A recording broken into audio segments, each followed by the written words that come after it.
सदियों से इस धरती पर सत्ता के लिए संघर्ष होता आया। ताकतवर साम्राज्य उठे, गिरे और हर बार उन्होंने अपनी हदें बढ़ाने की कोशिश की।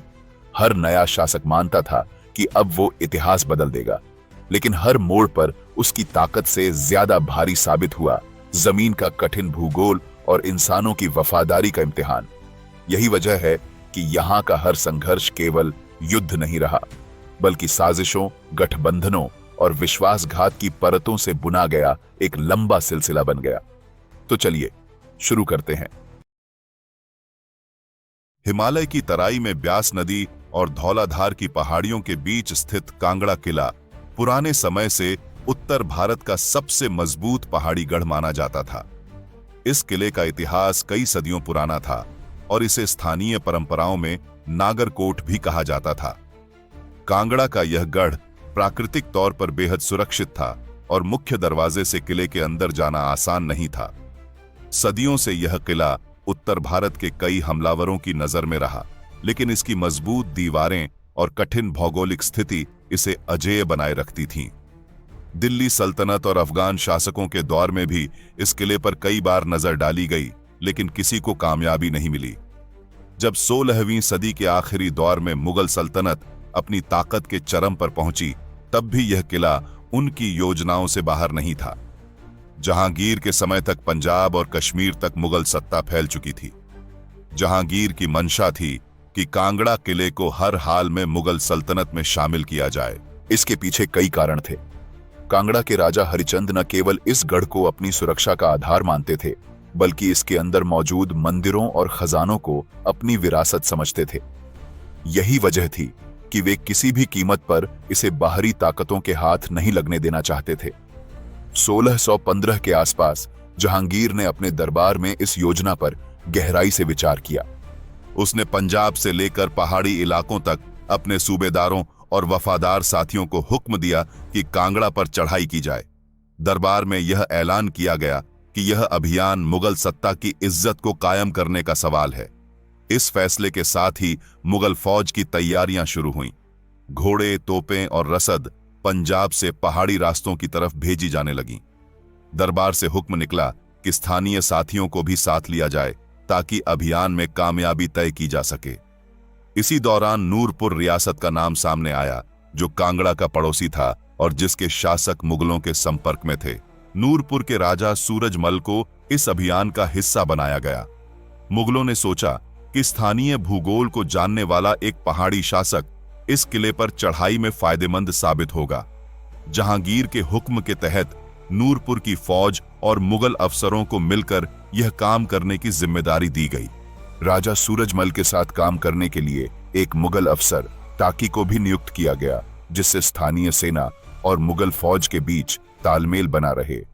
राजा सूरजमल की हालत उस वक्त नाजुक थी। एक तरफ वे अपने छोटे से राज्य को बचाए रखने के लिए मुगलों से जुड़े हुए थे, दूसरी तरफ पहाड़ी आजादी की परंपरा भी उनके सामने थी। कांगड़ा और नूरपुर के बीच रिश्ते जटिल थे, कभी सहयोगी, कभी प्रतिस्पर्धी।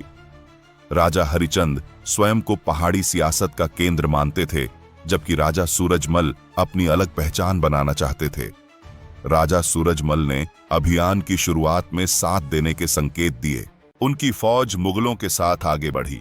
मुर्तजा खान, जो उस समय पंजाब का गवर्नर था, को इस पूरे अभियान की अगुवाई सौंपी गई, लेकिन यह रिश्ता जल्दी ही पेचीदा हो गया। राजा सूरजमल की महत्वाकांक्षा और आत्मसम्मान अक्सर दरबार के हुक्म से टकरा जाते थे।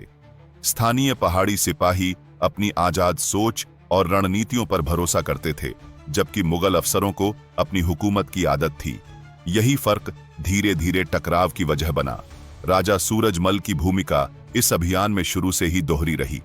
यही वजह थी कि कांगड़ा की पहली मुहिम में नूरपुर और मुगलों के बीच सहयोग केवल फौजी तैयारी तक सीमित नहीं रहा, बल्कि उसमें अविश्वास और मतभेद भी शामिल हो गए। इस तरह 3 नाम इस मुहिम के अहम स्तंभ बने: मुर्तजा खान, राजा सूरजमल और ताकी। मुगल फौज की तैयारियां बहुत सावधानी से की गईं। तोपें और रसद लाहौर से रवाना की गई। घुड़सवार दस्ते गंगा यमुना के मैदानी इलाकों से बुलाए गए। पैदल सिपाहियों को पहाड़ी चढ़ाई और किलेबंदी के लिए चुना गया। कांगड़ा पहुंचने के लिए सिपाहियों को लंबा सफर तय करना पड़ा। 1615 के आखिर तक मुगल फौज और नूरपुर की टुकड़ी कांगड़ा के करीब पहुंची। मैदानों में लड़ाई का तजुर्बा रखने वाली मुगल फौज अब एक नए माहौल में थी। राजा सूरजमल और ताकी की अगुवाई में स्थानीय दस्तों ने किले के चारों तरफ डेरा डालना शुरू किया। योजना यह थी कि रसद काटकर किले के अंदर मौजूद कथोचों को हथियार डालने पर मजबूर किया जाए और राजा हरिचंद को शर्मिंदा किया जाए। लेकिन इस शुरुआती दौर में ही राजा सूरजमल और ताकी के बीच भरोसे की कमी साफ दिखने लगी। राजा सूरजमल अपने सिपाहियों को स्थानीय हालात के मुताबिक चलाना चाहते थे, जबकि ताकी सख्त मुगल अनुशासन पर अड़ा हुआ था। यह मतभेद धीरे धीरे गंभीर टकराव का रूप लेने वाला था। मुहिम की शुरुआत ने ही यह साफ कर दिया कि कांगड़ा का किला जीतना आसान नहीं होगा। एक ओर मजबूत दीवारों और पहाड़ी ढालों से घिरा गढ़ था, दूसरी ओर मुगल फौज और उनके साथी जो आपस में ही टकराव झेल रहे थे। धीरे धीरे यह टकराव खुलकर सामने आने लगा। राजा सूरजमल ने ताकी के हुक्म को कई बार नजरअंदाज किया। जब ताकी ने सिपाहियों को किले की पश्चिमी दीवार की तरफ धकेलने का हुक्म दिया, राजा सूरजमल ने अपने आदमियों को उस तरफ भेजने से साफ इनकार कर दिया। उनका तर्क था कि उन रास्तों से हमला खुदकुशी जैसा होगा। इस अविश्वास ने पूरे अभियान को प्रभावित करना शुरू कर दिया। कांगड़ा किले के रक्षक लगातार किलेबंदी मजबूत कर रहे थे, वहीं मुगल और नूरपुरी दस्ते आपसी खींचतान में उलझते जा रहे थे। ताकी ने दरबार को खबर भेजी कि राजा सूरजमल हुक्म नहीं मान रहे और जानबूझकर मुहिम को कमजोर कर रहे हैं। दूसरी तरफ राजा सूरजमल ने भी अपने लोगों से कहा कि मुगल अफसर उनकी आजादी को कुचलना चाहता है। इन मतभेदों का सीधा असर सिपाहियों पर पड़ा। नूरपुर की टुकड़ी और मुगल दस्ते अलग अलग डेरा डालकर बैठे। साझा कार्यवाही ठप पड़ गई। राजा सूरजमल ने अपने सैनिकों को धीरे धीरे मोर्चे से हटा लिया और उनका अनुशासन कमजोर पड़ गया। मुर्तजा खान, जो इस अभियान का मुखिया था, अब दोहरी मुश्किल में फंसा हुआ था। एक ओर राजा हरिचंद की मजबूत दीवारें थीं, दूसरी ओर उसकी अपनी फौज में बिखराव। उसने कई बार राजा सूरजमल और ताकी को एक साथ बैठाने की कोशिश की, लेकिन दोनों के बीच भरोसा पूरी तरह टूट चुका था। इतिहासकार मानते हैं कि यही वह मोड़ था जहां पहली मुहिम की हार तय हो गई थी, क्योंकि नूरपुर की स्थानीय मदद के बिना मुगल फौज पहाड़ी इलाकों में लंबे समय तक टिक नहीं सकती थी। राजा हरिचंद को यह हालत साफ नजर आ रही थी। उन्होंने किले की दीवारों से सिर्फ दुश्मन ही नहीं, बल्कि दुश्मन के भीतर पनपते झगड़े भी देखे। इस बीच रसद और मौसम की मुश्किलें बढ़ती जा रही थीं। मुगल फौज का मनोबल टूटने लगा। राजा सूरजमल के सिपाहियों ने किले पर निर्णायक हमलों से पूरी तरह दूरी बना ली।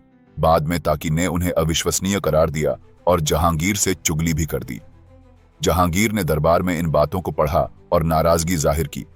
उसके संस्मरण तुजुक ए जहांगीरी में दर्ज है कि राजा सूरजमल को एहसान फरामोश कहा गया, लेकिन उस वक्त तक अभियान पूरी तरह लड़खड़ा चुका था। 1616 से 1617 तक कांगड़ा की घेराबंदी लंबी खींच गई थी। मुगल फौज ने चारों तरफ से किले को घेर तो लिया था, लेकिन उनके आपसी झगड़ों और पहाड़ी इलाके की मुश्किलों ने इस मुहिम को लगभग नामुमकिन बना दिया। राजा हरिचंद समय समय पर छोटे दस्ते भेजकर रसद के रास्ते पर हमला करवाते थे। इससे मुगल फौज की सप्लाई लाइन बार बार कट जाती। 1617 तक यह साफ हो गया कि मुगल फौज निर्णायक जीत हासिल नहीं कर पा रही है। मुर्तजा खान की तबीयत भी लगातार बिगड़ने लगी। अभियान की मुश्किलों और तनाव के बीच उसकी सेहत ने जवाब दे दिया। आखिरकार इसी दौरान उसकी मौत हो गई। मुर्तजा खान की मौत इस अभियान के लिए निर्णायक झटका साबित हुई। फौज बिना अगुवाई के रह गई। ताकी और राजा सूरजमल की खींचतान पहले से ही मुहिम को खोखला बना चुकी थी। अब नेतृत्वहीनता ने इसे पूरी तरह ध्वस्त कर दिया। आखिरकार मुगल फौज को घेराबंदी छोड़नी पड़ी और पीछे हटना पड़ा, जो मुगलों के लिए बेहद शर्म की बात थी, क्योंकि वे बहुत बड़ी फौज लेकर आए थे, लेकिन राजा हरिचंद की छोटी रियासत ने उन्हें हरा दिया। इस तरह 1615 में शुरू हुई पहली मुहिम 1617 तक पहुंचते पहुंचते पूरी तरह नाकाम हो गई और कांगड़ा किला अब भी राजा हरिचंद के कंट्रोल में था। जब यह खबर जहांगीर के दरबार तक पहुंची तो वह नाराज हो गया। उसे यह समझ में आया कि बिना ठोस योजना और मजबूत अगुवाई के यह किला जीता नहीं जा सकता। उसने राजा सूरजमल को इस नाकामी के लिए जिम्मेदार ठहराया और बाद में उनके खिलाफ दमनकारी हुक्म जारी किए। पहली मुहिम की नाकामी ने यह साफ कर दिया कि कांगड़ा को जीतना आसान नहीं है। मुगल फौज को नए सिरे से योजना बनानी पड़ेगी और ज्यादा सख्त कदम उठाने होंगे। इसके बाद राजा सूरजमल की हालत बेहद मुश्किल हो गई। एक तरफ उन्होंने मुगलों का साथ देकर अपनी आजादी बचाने की कोशिश की थी, लेकिन अभियान के दौरान ताकी से टकराव और मुर्तजा खान की मौत के बाद उनका नाम सीधे इस नाकामी से जोड़ दिया गया। दूसरी तरफ स्थानीय पहाड़ी सियासत में भी उनका स्थान डगमगाने लगा था। जहांगीर के हुक्म के बाद मुगल फौज ने राजा सूरजमल के राज्य नूरपुर की ओर दबाव बनाना शुरू किया। राजा सूरजमल के लिए यह साफ इशारा था कि दरबार ने अब उन्हें भरोसेमंद साथी नहीं माना। इस हालत में उन्होंने खुलकर मुगल सत्ता से दूरी बनानी शुरू कर दी। यही वह दौर था जब उन्होंने दरबार के हुक्मों को ठुकरा दिया और अपने राज्य की हिफाजत को सबसे ऊपर रखा। उधर राजा सूरजमल की बगावत पहाड़ी इलाकों में अलग तरह का संदेश लेकर पहुंची।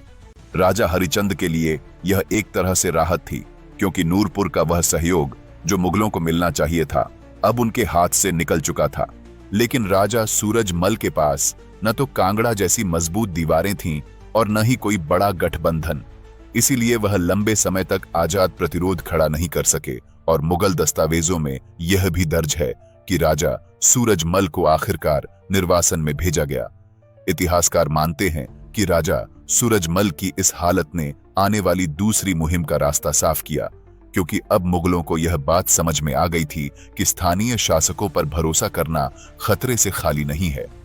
इसी वजह से जहांगीर ने यह फैसला किया कि अगली बार अभियान सीधे किसी राजकुमार की अगुवाई में होना चाहिए, ताकि दरबार का पूरा कंट्रोल बना रहे। राजा सूरजमल की बगावत और दरबार से टकराव के बाद नूरपुर की गद्दी खाली हो गई। इस मौके पर मुगल दरबार ने तय किया कि वहां वही व्यक्ति बैठना चाहिए जो दिल्ली के प्रति वफादार हो। इसीलिए 1618 और 1619 के बीच राजा सूरजमल के छोटे भाई जगत सिंह को नूरपुर की गद्दी पर बैठाया गया। जहांगीर ने अपने संस्मरण में लिखा कि राजा सूरजमल को हटाकर उसके भाई को मान्यता दी गई। यह बदलाव केवल घरेलू सत्ता संघर्ष नहीं था, बल्कि मुगल दरबार की सीधी दखलंदाजी थी। दरबार ने जगत सिंह को राजा का खिताब दिया और इस शर्त पर गद्दी सौंपी कि वह मुगल हुक्मों का पालन करेगा। जगत सिंह की हालत राजा सूरजमल से अलग थी। वह समझ चुका था कि सीधे टकराव से नूरपुर जैसे छोटे राज्य का वजूद खतरे में पड़ सकता है। इसलिए उसने अपने शुरुआती शासन में पूरी कोशिश की कि मुगलों से अच्छे रिश्ते बनाए रखे। मुगल फौज के लिए नूरपुर की रणनीतिक अहमियत बनी हुई थी, क्योंकि कांगड़ा की तरफ जाने वाले कई रास्ते नूरपुर से होकर गुजरते थे। इसी वजह से जहांगीर के लिए यह जरूरी था कि वहां का शासक उसकी नीति के मुताबिक चले। जगत सिंह ने यह जिम्मेदारी बखूबी निभाई। उसने मुगलों की मुहिम में रसद और रास्ते की मदद देने की हामी भर ली। सत्ता परिवर्तन का असर पहाड़ी सियासत पर भी पड़ा। राजा हरिचंद के लिए यह साफ इशारा था कि अब नूरपुर पहले जैसा आजाद सहयोगी नहीं रहा। दरबार की पकड़ वहां मजबूत हो चुकी थी। पहाड़ी इलाकों में यह बदलाव एक चेतावनी बन गया। जो भी शासक मुगल हुकूमत के खिलाफ जाएगा, उसे हटाकर किसी और को बैठा दिया जाएगा। जहांगीर ने दरबार में ऐलान किया कि अब कांगड़ा पर दोबारा चढ़ाई की जाएगी और इस बार कमान सीधे शाही खानदान के हाथ में होगी। उसने अपने बेटे शहजादा खुर्रम को अभियान की जिम्मेदारी दी। खुर्रम ने अभियान की तैयारियां बड़े पैमाने पर शुरू की। उसने पंजाब से लेकर लाहौर और दिल्ली तक से सिपाही बुलवाए। घुड़सवार, पैदल फौज, तोपखाना और रसद की लंबी व्यवस्था की गई। इसके अलावा राजा जगत सिंह को हुक्म दिया गया कि वह पूरी वफादारी से मुगलों का साथ दे। कांगड़ा किले के अंदर मौजूद राजा हरिचंद और उनके सिपाहियों ने मुगलों के डेरों को देखा और समझ लिया कि यह मुहिम पहले जैसी जल्दी खत्म होने वाली नहीं है। अब यह एक लंबी लड़ाई थी। खुर्रम ने सब्र की नीति अपनाई। उसकी योजना थी कि वक्त के साथ किले के अंदर भूख और संकट इतना बढ़े कि रक्षक हथियार डालने पर मजबूर हो जाए। इस तरह 1619 में शुरू हुई दूसरी मुहिम पूरी तरह नई रणनीति और शाही कमान के तहत आगे बढ़ी। मुगल फौज की रणनीति अब सीधा हमला नहीं, बल्कि लंबी घेराबंदी थी। खुर्रम जानता था कि पहाड़ी किले पर सीधा हमला भारी जानमाल का नुकसान देगा, इसलिए उसने हुक्म दिया कि किले की रसद और पानी की सप्लाई पूरी तरह काट दी जाए। आसपास की घाटियों और नदियों पर कंट्रोल कर लिया गया। छोटे छोटे गांवों से भी किले तक जाने वाले रास्तों को बंद कर दिया गया। किले के अंदर मौजूद राजा हरिचंद और सिपाहियों ने इस नाकाबंदी को महसूस करना शुरू कर दिया। पहले कुछ महीनों तक किले से बाहर निकलकर छोटे छोटे हमले किए गए। कतोच सिपाही रात के अंधेरे में निकलते, पहाड़ी रास्तों से नीचे उतरते और मुगलों की चौकियों पर धावा बोलते। कई बार वे रसद से लदे कुछ जानवर या सामान वापस ले आते, लेकिन धीरे धीरे मुगलों ने इन छापों के रास्तों पर और मजबूत निगरानी बैठा दी। 1619 के आखिर तक किले में हालात बिगड़ने लगे। कई जगह लोग जंगली फल, पत्ते और जड़ें खाने पर मजबूर हो गए। खुर्रम ने सख्त हुक्म दिया कि किसी भी हालत में किले के अंदर सप्लाई न पहुंचने पाए। उसने स्थानीय साथियों, खासकर नूरपुर के राजा जगत सिंह को यह जिम्मेदारी दी कि आसपास की घाटियों की निगरानी लगातार होती रहे और कोई ढिलाई न हो। भूख और थकान से कतोच सिपाहियों का मनोबल गिरने लगा। कई परिवारों ने मंदिरों में शरण ली और देवी देवताओं से रक्षा की प्रार्थना की, लेकिन भूख का दबाव इतना बढ़ गया कि धीरे धीरे अंदर असंतोष फैलने लगा। इस वक्त राजा हरिचंद का सबसे बड़ा काम था मनोबल बनाए रखना। उन्होंने सिपाहियों को यह कहकर हिम्मत दी कि किला पहले भी कई बार हमलों से बच चुका है और इस बार भी वे दुश्मन को रोकेंगे। लेकिन बाहर मुगल नाकाबंदी लगातार सख्त होती जा रही थी। पहले 6 महीनों में ही कांगड़ा के अंदर भूख और संकट की गूंज सुनाई देने लगी। यह साफ हो गया था कि अगर नाकाबंदी लंबी चली तो किले के अंदर टिके रहना नामुमकिन हो जाएगा। राजा हरिचंद ने सिपाहियों और आम लोगों को यह यकीन दिलाया कि देवी देवताओं की कृपा से वे अब तक अजेय रहे हैं। स्थानीय हालात भी इस संघर्ष का अहम हिस्सा थे। कांगड़ा की पहाड़ियों में बसे गांवों पर मुगल फौज का दबाव था।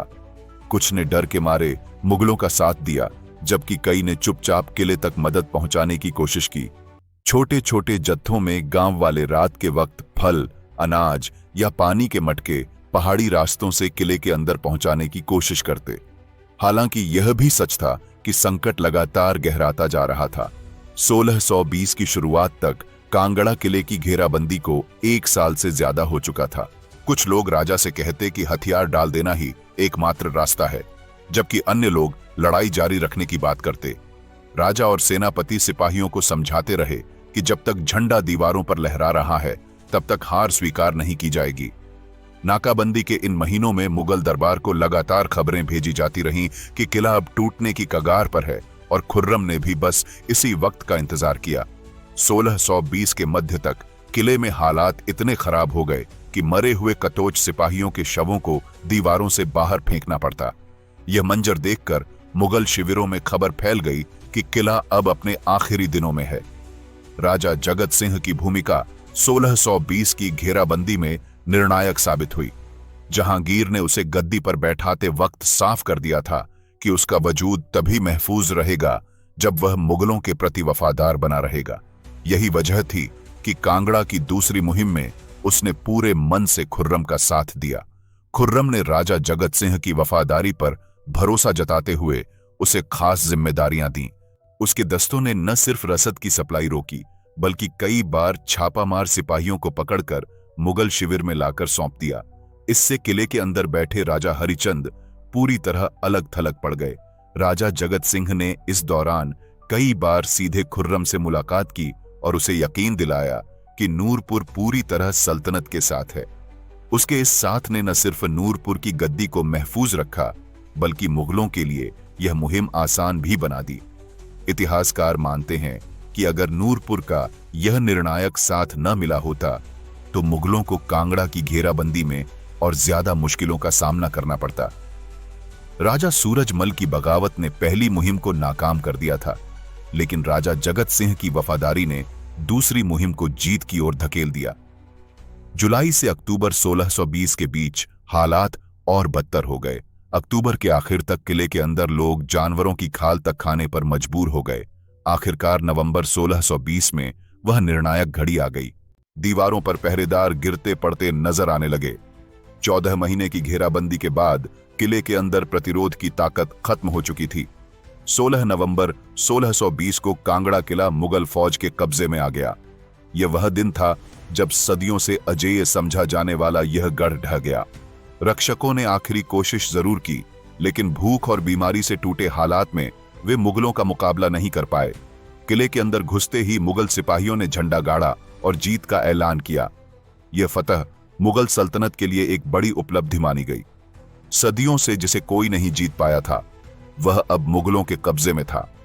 20 नवंबर 1620 को यह खबर जहांगीर तक पहुंची।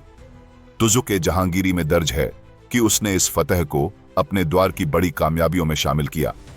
दरबार से हुक्म आया कि किले में नमाज और खुतबा पढ़वाया जाए। यह परंपरा हर बड़ी फतह के बाद निभाई जाती थी ताकि सल्तनत की धार्मिक और सियासी बादशाहत कायम की जा सके। कांगड़ा जैसे पुराने और ताकतवर किले में खुतबा पढ़ा जाना इस बात का संकेत था कि अब यह इलाका दिल्ली के अधीन हो चुका है। इसके अलावा किले के अंदर एक मस्जिद बनाने का हुक्म दिया गया। इस मस्जिद का निर्माण फतह के निशान के तौर पर देखा गया। यह सिर्फ एक धार्मिक जगह नहीं थी, बल्कि यह भी दिखाता था कि अब किले पर नई हुकूमत कायम हो चुकी है। जहांगीर ने इस किले के इंतजाम के लिए एक भरोसेमंद कारिंदा तैनात किया। पहला मुगल किलेदार अलिफ खान बनाया गया। उसका काम था कि किसी भी बगावत की आशंका को खत्म करे। राजा हरिचंद और उनके साथियों के लिए यह हार एक गहरी चोट थी। राजा हरिचंद और उनका परिवार मुगल फौज के कब्जे में आ गया। शहजादा खुर्रम ने स्पष्ट आदेश दिया कि राजा को जीवित पकड़ा जाए ताकि दरबार में उनकी हार को दिखाया जा सके। राजा हरिचंद को बंदी बनाकर मुगल शिविर में लाया गया और वहीं से उन्हें दिल्ली दरबार के अधीन कर दिया गया। मुगल दरबार ने उनके साथ वैसा ही व्यवहार किया जैसा आमतौर पर हारने वाले पहाड़ी शासकों के साथ किया जाता था। उन्हें अपदस्थ कर दिया गया, उनकी राजनीतिक और सैन्य शक्ति छीन ली गई और किले के अधिकार से पूरी तरह वंचित कर दिया गया। इसका मतलब था कि अब कांगड़ा राजवंश का कोई भी सदस्य किले पर कंट्रोल नहीं रख सकता। राजा हरिचंद और उनके परिवार को दरबार के अधीन जीवन जीने के लिए मजबूर होना पड़ा। परंपरा में दर्ज है कि उन्हें और उनके निकट रिश्तेदारों को कैद जैसी निगरानी में रखा गया ताकि वे दोबारा किसी बगावत या प्रतिरोध की कोशिश न कर सकें। कांगड़ा किले की यह फतह मुगल सल्तनत के नाम दर्ज जरूर हुई, मगर इसके पीछे की सच्चाई कड़वी थी। ये कोई शौर्यपूर्ण विजय नहीं थी, न कोई रणभूमि पर बाजुओं की ताकत का नतीजा। यह जीत केवल लंबी नाकाबंदी और भूख से कमजोर किए गए रक्षकों पर मिली। जहांगीर के दरबार में इसे बड़ी उपलब्धि कहा गया, लेकिन इतिहास जानता है कि यह फतह तलवारों की धार पर नहीं, बल्कि पेट की मजबूरी पर टिकी थी। राजा हरिचंद और उनके कथोच सैनिक आखिरी सांस तक अड़े रहे। वे भले ही थकान और बीमारी से टूट गए हों, मगर इरादों में कभी झुके नहीं। उनके लिए किला सिर्फ पत्थरों की दीवारें नहीं था, यह उनकी धरती, उनके देवताओं का आसरा और उनकी आत्मसम्मान की पहचान था। वे भूख से गिरे, पर कभी दुश्मन के आगे सिर झुकाकर आत्मसमर्पण नहीं किया। यही उनकी सबसे बड़ी विजय थी। इस मुहिम ने एक और सच उजागर किया कि मुगल ताकत कितनी भी बड़ी क्यों न हो, पहाड़ी इलाकों को जीतने के लिए उसे छल, दबाव और स्थानीय दमन का सहारा लेना पड़ा। तलवार और तोप से नहीं, बल्कि राजनीति और भूख से यह गढ़ टूट सका। मुगलों ने सोचा कि कांगड़ा जीतकर उनका प्रभुत्व अटल हो जाएगा, मगर वास्तव में यह जीत उनके अहंकार और असुरक्षा दोनों को उजागर करती है। कांगड़ा ने यह संदेश दिया कि सत्ता असली होती है लोगों के दिलों में, न कि सिर्फ किलों की दीवारों पर। जहांगीर और खुर्रम के नाम पर दर्ज यह फतह आज सिर्फ कागजों और तुजुक में रह गई है, लेकिन राजा हरिचंद और उनके लोगों का प्रतिरोध इतिहास में अमर हो गया। और अगर यह कहानी आपको हिला गई तो आपको आलाबोई की लड़ाई को जानना चाहिए, गागरोन की जंग को देखना चाहिए और चित्तौड़गढ़ की घेराबंदी से रूबरू होना चाहिए। अगर आपको हमारा रिसर्च अच्छा लगे तो नीचे डिस्क्रिप्शन में दिए लिंक से सपोर्ट करें। जय हिंद, जय भारत।